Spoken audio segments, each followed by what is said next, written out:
एक छोटे से गांव में रामू नाम का एक गरीब किसान रहता था।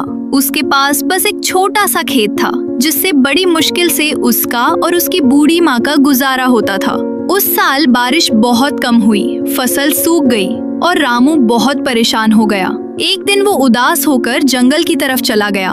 चलते चलते उसे रास्ते में एक बूढ़ा साधु मिला। साधु ने रामू की उदासी देखी और पूछा, बेटा क्यों परेशान हो?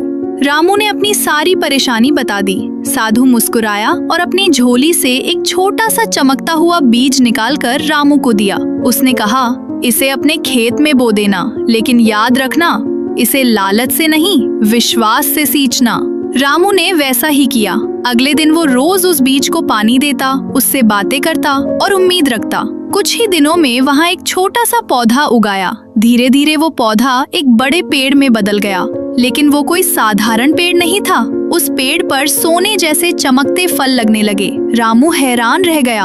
उसने एक फल तोड़ा तो वो सच में सोने का निकला। रामू चाहता तो सारे फल तोड़कर अमीर बन सकता था, लेकिन उसे साधु की बात याद थी। उसने लालच नहीं किया। वो रोज सिर्फ एक ही फल तोड़ता और उससे मिले पैसों से अपने गांव के गरीब लोगों की मदद करता। कुछ ही समय में रामू का गांव खुशहाल हो गया।